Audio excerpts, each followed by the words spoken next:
गुरु में है साकी कति न। गुरु की महिमा अपरम अपार है, ताकि कति ना जाए। दास के अंदर वो शक्ति, वो जीवा, वो बल बुद्धि नहीं कि वो कह सके। क्यों? वो कहने के लायक नहीं, वो लेखनी द्वारा लिखने के लायक नहीं। मेरे पास वो कलम नहीं कि दास गुरु की महिमा के बारे में कुछ कह सके। वो अनुभूति के लायक, अनुभव के लायक। कैसे? जैसे बच्चा घर से जाता है, माँ उस बच्चे की तरफ ध्यान मग्न रहती है कि मेरा बच्चा स्कूल गया, मेरा बच्चा अब खाना खा रहा होगा, मेरा बच्चा अब वापसी घर को आ रहा होगा। वो तड़प बदलाए, वो अपना की भावना उसके अंदर, माँ के अंदर वो जागृत होती है, क्योंकि उसने उस बच्चे को जन्म दिया। और इसीलिए प्रथम गुरु, क्योंकि गुरु पूर्णिमा भी आप सबने बीच में, हमने आपने अपने सबने देखी सुनी, लेकिन उससे हमने चिंतन और मनन क्या किया, उस पे हमको विचार करना पड़ेगा। जिस प्रकार मछली पानी में भी रहकर होती है पानी के, और वही मछली जब पानी से बाहर निकलती है तो तब भी तड़पती है वो पानी के लिए। क्या हमने कभी उस तरीके की तड़पन बनाई? क्या कभी हमारे अंदर वो तड़प माँ वाली पैदा हुई कि माँ ने हमें सुबह तैयार करके स्नान करा के स्कूल भेजा, और सर्वप्रथम तो नमन माँ के श्री चरणों में, जिसने 9 माह गर्भ में हमें अपने धारण करके तरह तरह के कष्ट तकलीफ झेलते हुए भी हमारा जन्म दिया।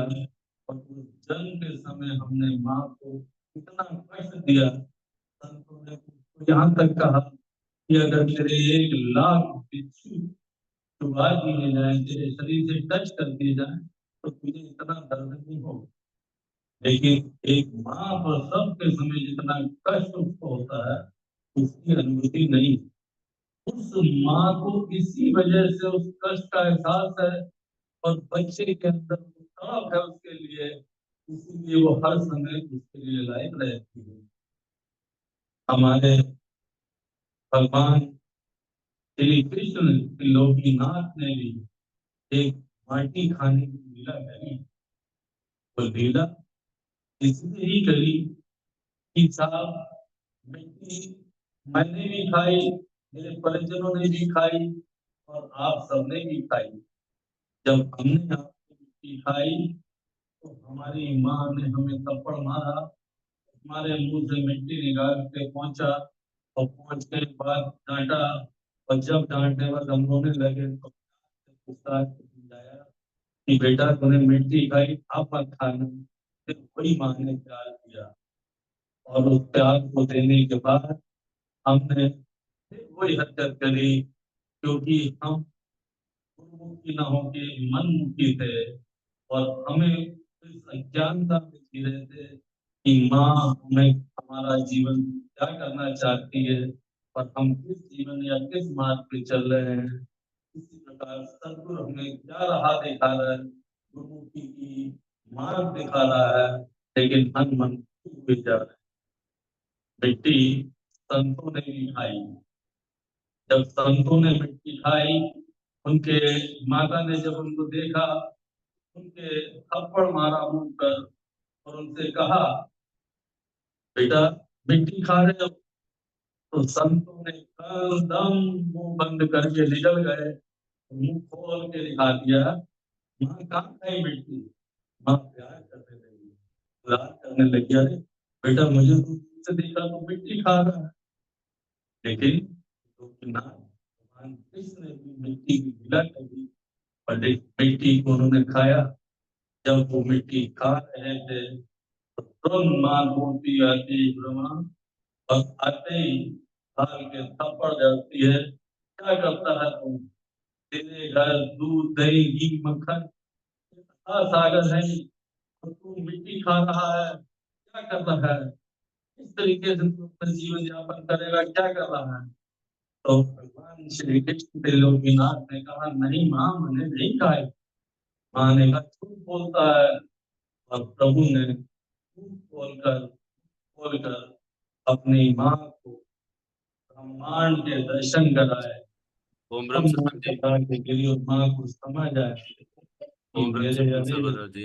वो है जिसको मैंने अपने गर्भ से मांगा था, आज वही मेरा बालक ओम ब्रह्म सत्यम सर्वदा। है। तो हमने इस चीज को सबसे पहले गुरु पूर्णिमा में प्रथम गुरु माँ को अपने नमन किया।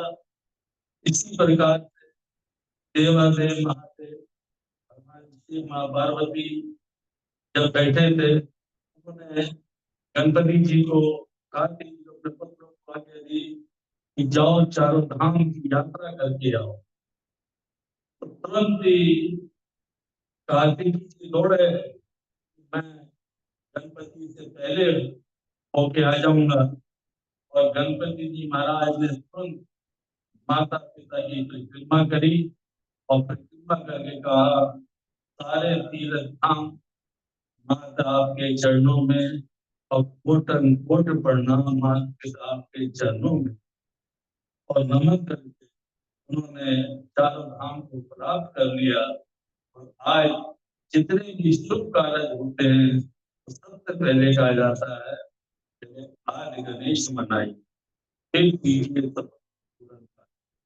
तो हम लोगों ने जिस प्रकार से अपने जीवन का यापन कर रहे हैं, परमात्मा स्वयं संत ऋषि मुनि अवतार ये संदेश दे रहे हैं, बार बार आगाह कर रहे हैं कि हमें इस तरीके से जीवन जीना है। लेकिन हम वो सुन भी रहे हैं, कह भी रहे हैं। और दास एक बार पहले भी कह चुका, बहुत जरूरी है, दास का सबके चरणों में प्रणाम है, नमन है। इसकी ओम चर्चा ब्रह्म जरूर आपस में हम लोग करें। प्रेमी जी ओम ब्रह्म अच्छा सत्यम। वक्ता होना बहुत अच्छी बात। प्रेमी जी ओम ब्रह्म अच्छा सत्यम। वक्ता होगा तो अच्छा होगा, ध्यान से सुनेगा। लेकिन प्रेमी जी। जब तक अच्छा श्रोता नहीं होगा, प्रेमी जी ओम तब ब्रह्म तक सत्यम। अच्छे वक्ता के लिए कोई स्थिति नहीं होगी। तो उसकी वजह प्रेमी जी से ओम ब्रह्म सत्यम। उन्होंने कहा, अच्छा प्रेमी जी आपकी आवाज जो है संगत में क्लियर नहीं आ पा रही है। जो माइक है शायद उसकी वजह से क्लियर नहीं होगी, या फिर जो आपका कंप्यूटर रखा हुआ है यानी लैपटॉप जो भी, वो दूर रखा होगा। तो आपकी आपकी जो फोटो है क्लियर है लेकिन आवाज क्लियर नहीं आ पा रही है।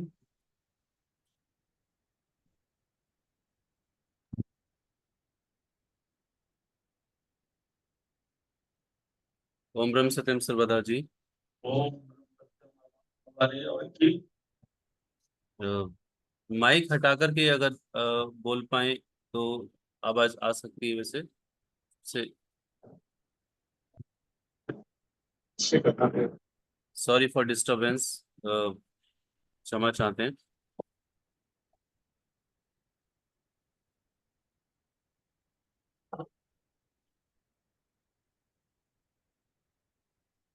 नारायण रूप संगत के मैसेज आ रहे हैं कि आवाज क्लियर नहीं आ पा रही है। अब कुछ क्लियर हुई? ओम नम सत्यम। ओम ब्रह्म सत्यम सर्वदा जी। ओम नम सत्यम। आवाज कुछ क्लियर हुई? आवाज साफ नहीं आ पा रही है, या तो जो भाई साहब लीड लेकर के आए हैं, निरंकार भाई साहब लीड लगा लीजिए।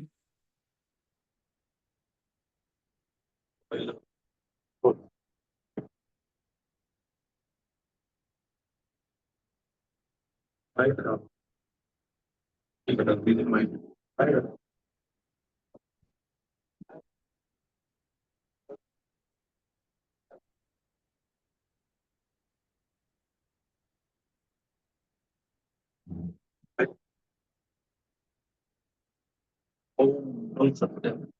सर्वदार जी, सर्वदार जी। आवाज ठीक है जी। हाँ जी, अब आपकी आवाज ठीक है जी।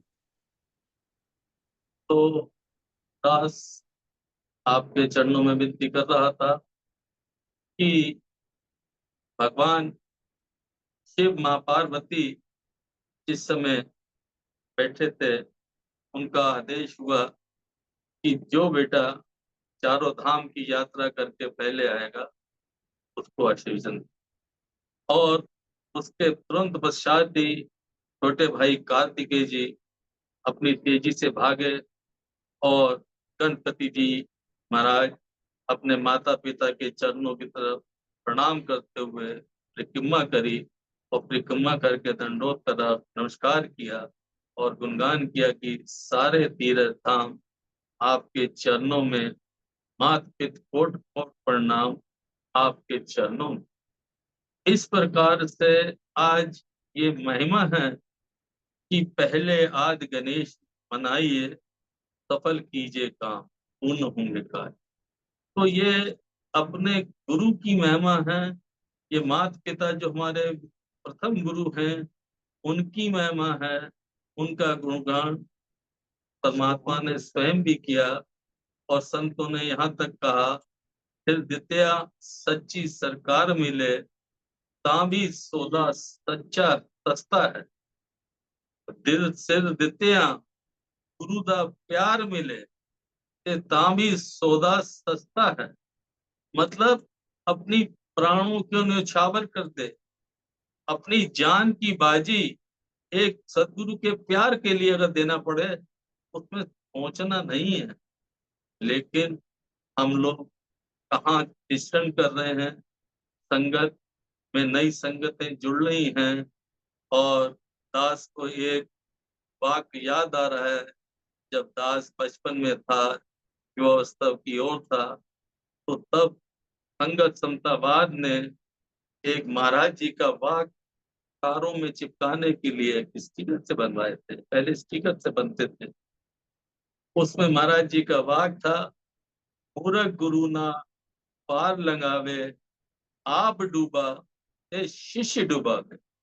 अर्थात मैंने जिस मार्ग पे चला ही नहीं, या मैंने जिस पे कभी सोचा चिंतन नहीं किया, या जिस पे मनन करके मैं उस तरफ अग्रसित हुआ ही नहीं, तो मैं दूसरे को किस तरीके से उस मार्ग की तरफ ले चलूंगा, उसको मार्ग का रास्ता बताऊंगा।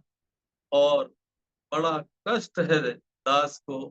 आज मुझ जैसे तो अज्ञानी ही हैं, लेकिन ज्ञानी भी, ज्ञानवान भी जो अपने को थे, वो भी इतनी अज्ञानता की तरफ जा रहे हैं कि वो गुरु महिमा परम अपार है, साकी कति न जा, उसकी महिमा ना चर्चा करके हम अपनी चर्चाएं करवा रहे हैं, अपने को नतमस्तक करवा रहे हैं।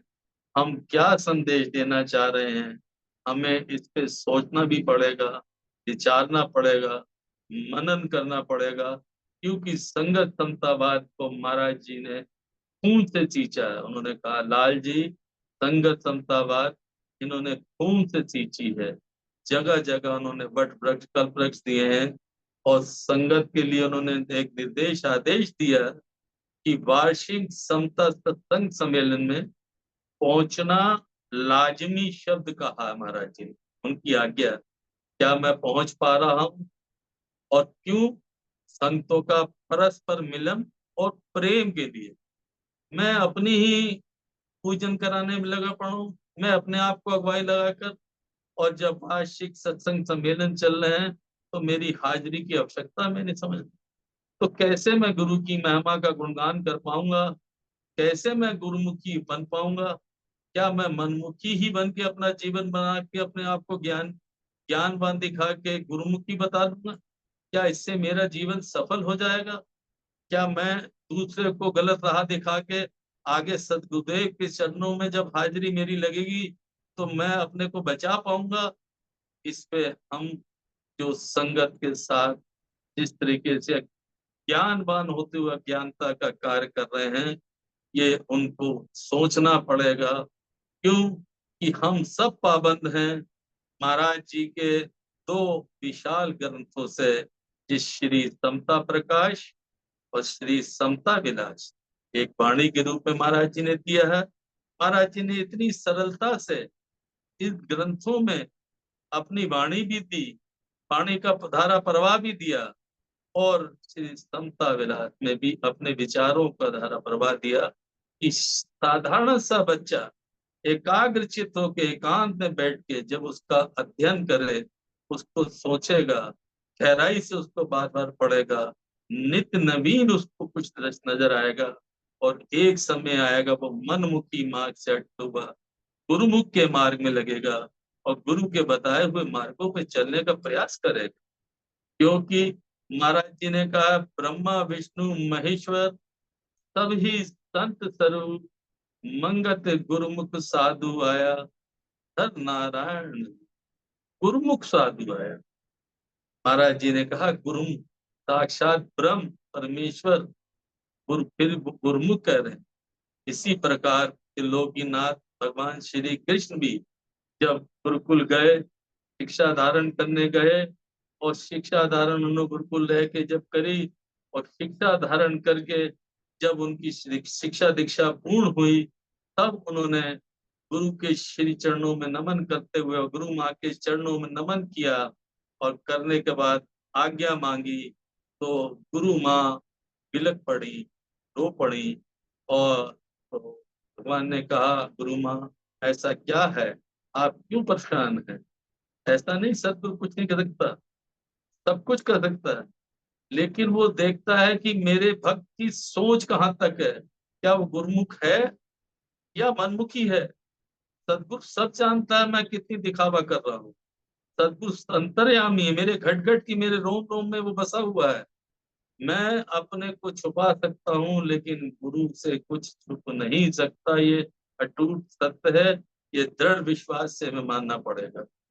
जब गुरु माँ ने भगवान श्री कृष्ण ने कहा कि अगर गुरु दक्षिणा देनी है तो मुझे दो, मेरा एक पुत्र था जो इस तरीके से डूब के खत्म हो गया, और आप त्रिलोकीनाथ सब कुछ कर सकते हैं, और आपको ये करना ही पड़ेगा। तो भगवान श्री कृष्ण दुविधा में पड़ते हुए उन्होंने सोचा कि गुरु माँ की दीक्षा, गुरु की दीक्षा शिक्षा लेने के बाद और दक्षिणा में मुझसे अगर है, तो प्रभु ने उसके लिए अपना चले और चल के ब्रह्मा जी से सबसे अनुरोध करते हुए और उनको लाके गुरु माँ के चरणों में उनके बालक को दियन दिया। तो ये एक संदेश दिया कि क्योंकि वहां भगवान स्वयं भक्त थे, तो भक्त का अनुमान न टलते देखा, गुरु को नियम बदलते देखा। तो इसीलिए ये कहा गया है कि सदगुरु परमात्मा, वो त्रिलोकीनाथ, वो ईश्वरीय शक्ति अपने भक्तों का मान नहीं गिर सकते देता, और वो हमेशा पग पग हमारे साथ अंग संग सहायी होता है, और हमें मार्गदर्शक प्रेरणा स्रोत हमारा रहता है, और हमें उस मार्ग पे चलना पड़ता है। इस गुरु माँ के रूप में संतों ने एक बहुत अच्छी अद्भुत बात कही कि तू अपनी उस माँ की बात को मान ले, अपने जीवन को सुधार ले, जिसने तेरे को जन्म देते अथाह कष्ट सहे, और खुद जन्म देने के बाद भी भीखे भी सर पे अपनी भूख प्यास नींद को छोड़ के तेरे लेटरिन बाथरूम गंदगी को साफ करते हुए तुझे जीवन दिया। तो तू कम से कम अपनी जीवनचर्या के लिए, अगर तेरी माँ तुझे कुछ राह दिखा रही है, तो जरूर उसकी आज्ञा का पालन कर। लेकिन संतों ने कहा तू नहीं माने, नहीं मानेगा, कोई बात नहीं, तू अपने गुरु माँ की मान नहीं मान रहा, अपनी जिसने जन्म दिया, तो उन्होंने कहा माँ शब्द लगा, मामा की मान ले।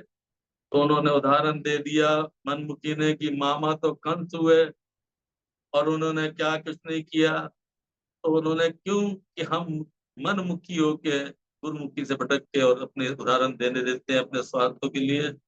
उन्होंने कहा तू कुछ नहीं तो गंगा माँ की मान ले, जिसको तू कहता है कि मैं स्नान करके सब अपने पापों को दे के चला आता हूँ, तो गंगा माँ अगर तुझे पवित्र कर रही है, तेरी गंदगियों को गलती को धारण कर रही है, तो अगर वो पवित्रता देती है तो उसको तू धारण कर, और उसके जो तूने पवित्रता दी, निस्वार्थ निर्मलता दी, उसको धारण कर।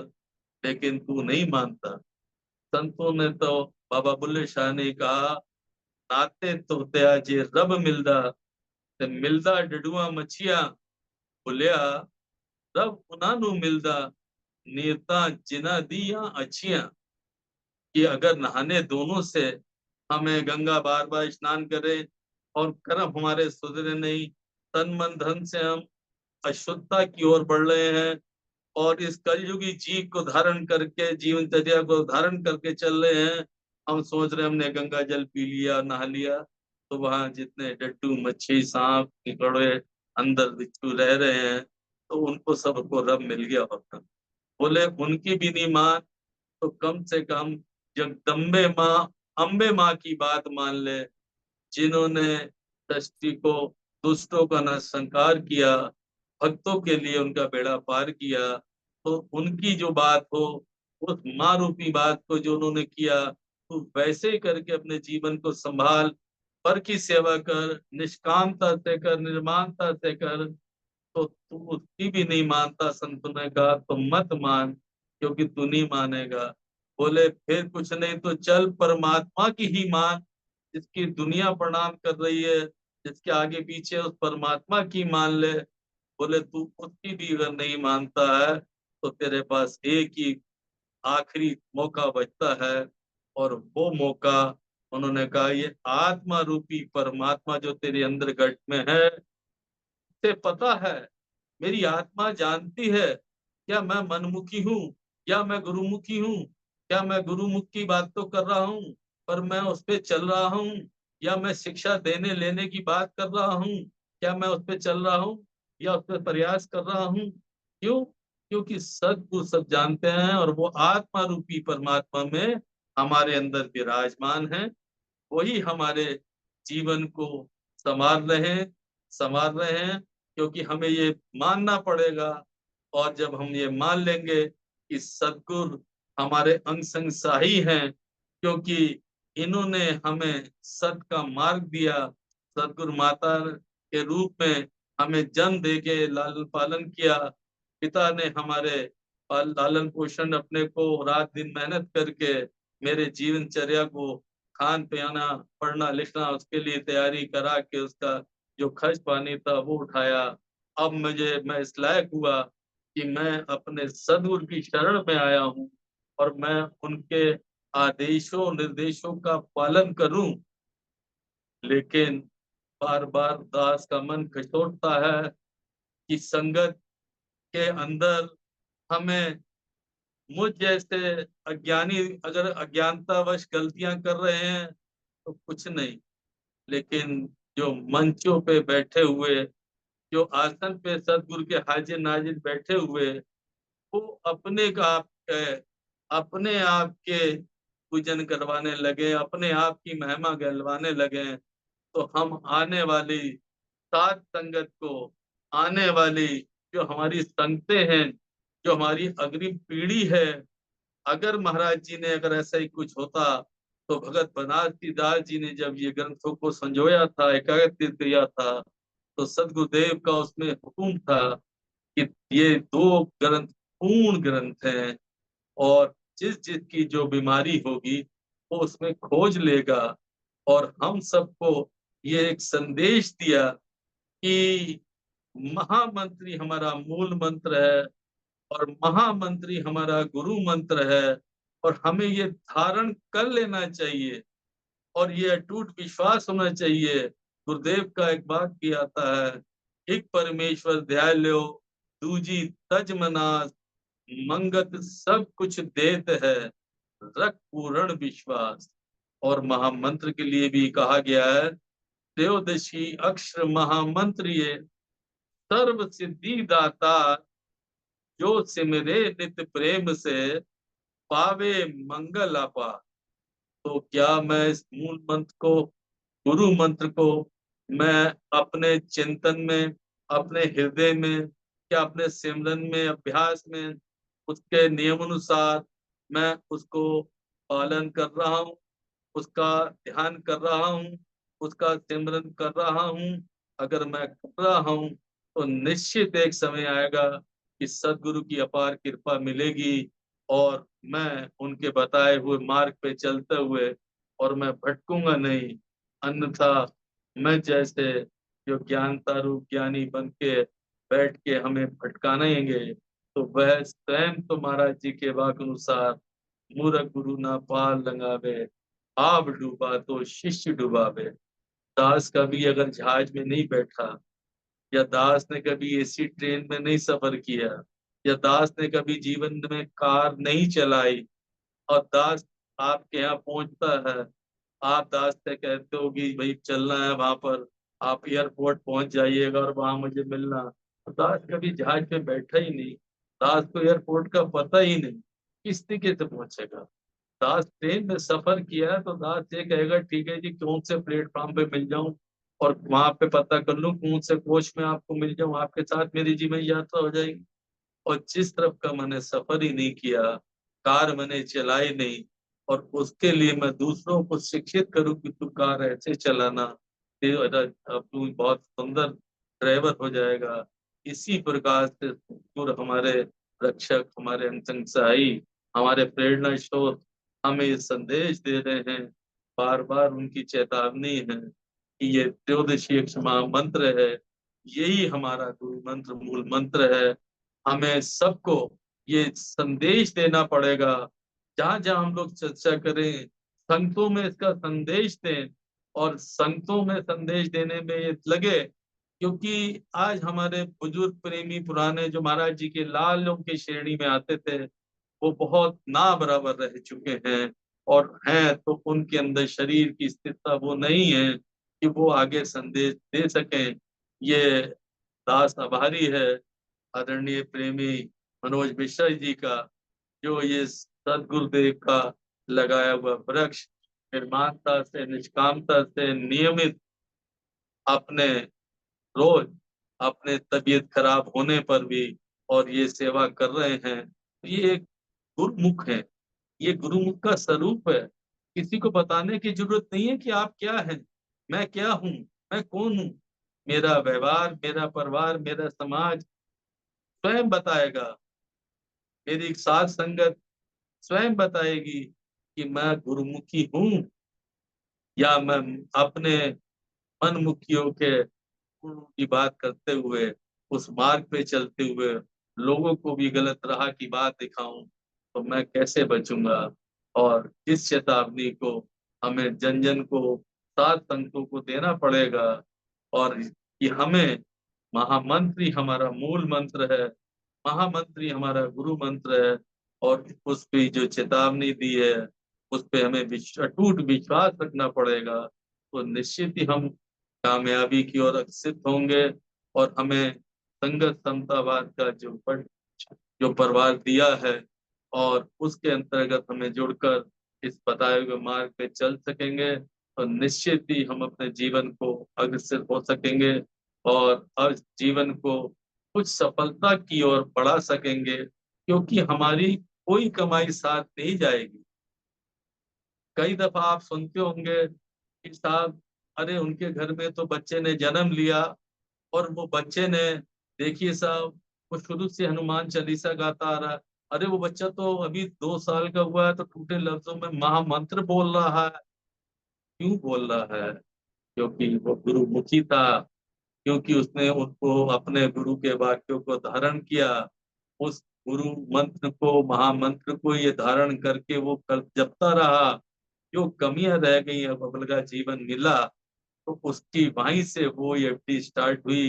ये ख्वाह हम दुनिया भर की बिल्डिंग, महल, राज जितने बना ले, चौबारे जितने बना ले, सात तनिक हमारे ना गए थे ना जाएंगे।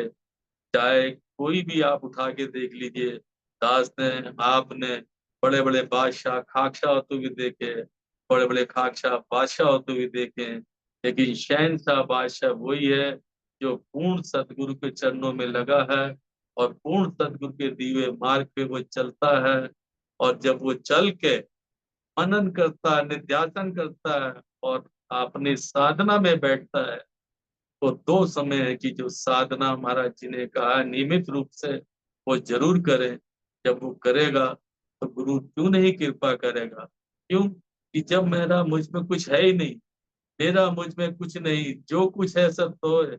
और तेरा प्रभु तुझको सौंपते क्या लागत है मुझे, क्योंकि प्रभु सब कुछ आपका, ये शरीर भी आपका है, तन भी आपका, मन भी आपका है, धन भी आपका।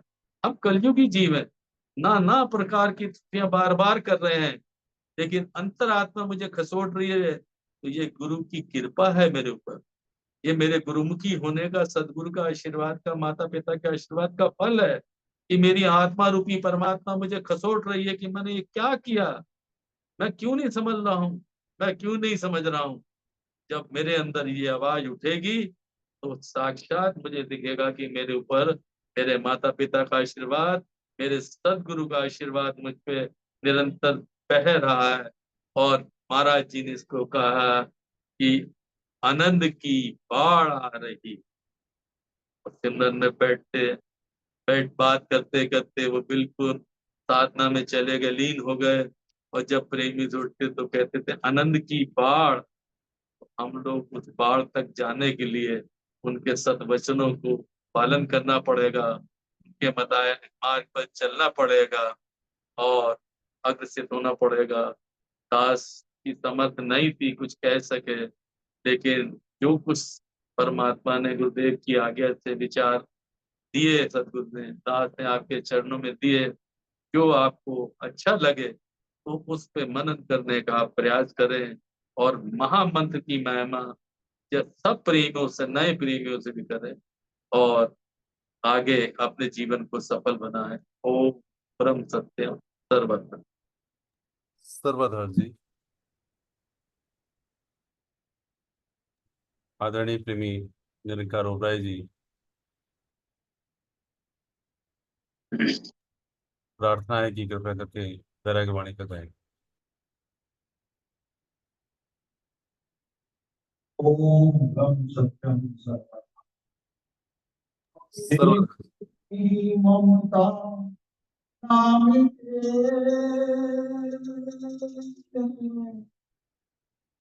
जो जुग चाहे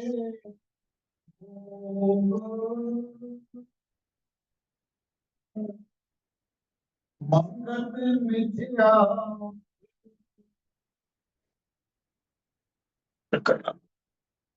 लागे